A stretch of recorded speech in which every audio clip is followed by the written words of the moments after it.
আসসালামু আলাইকুম বন্ধুরা, কেমন আছো সবাই? তো আজকে কিন্তু খুব সুন্দর একটা জায়গায় ঘুরতে আসছি। তো মাঝে মধ্যে কিন্তু আমরা এরকম অনেক সুন্দর সুন্দর জায়গায় যাই। আমাদের এলাকায় অনেক সুন্দর সুন্দর জায়গা আছে যেগুলোতে ঘুরতে যেতে কিন্তু অনেক বেশি ভালো লাগে। বেশিরভাগটাই আমাদের এলাকায় নদী। তো নদীর পাড়গুলোতে আসলে ঘুরতে যাওয়া হয় বেশি। তো আজকে কিন্তু বেতকাশি চলে আসছি, আর এটা হচ্ছে বেতকাশির খেয়াঘাট।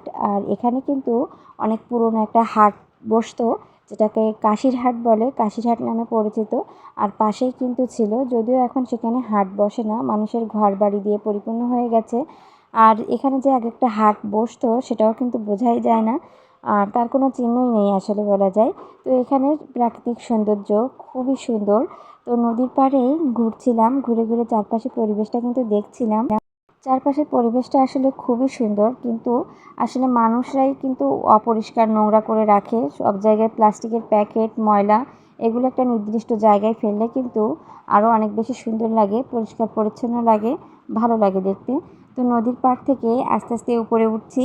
তো এখন নদীর চারপাশটাও কিন্তু খুব সুন্দরভাবে দেখব। তো নদীর পাড়ের পরিবেশটা কিন্তু খুবই বেশি অসাধারণ ছিল। আর বেতকাশিতে কিন্তু দেখার মতো আরও অনেক কিছুই রয়েছে। বেতকাশির বড় বাড়ি, দিঘির পাড়, অনেক সুন্দর সুন্দর জায়গা আছে যেগুলো পরবর্তী ভিডিওতে আমি কিন্তু আপনাদের সাথে শেয়ার করব। আর এই নদীর পাড়ে কিন্তু ঐতিহ্যবাহী একটা হাট বসতো, যেটা কাশির হাট নামে পরিচিত ছিল।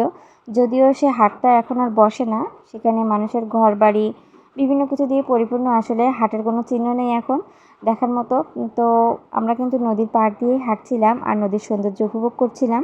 তো এখানে কিন্তু এখন ভাটা নদীতে, এজন্য পানিটা অনেক দূরে চলে গেছে আর পানিটা অল্প অল্প মনে হচ্ছে, কিন্তু জোয়ারের সময় কিন্তু নদীটা অনেক বড় বলে মনে হয়।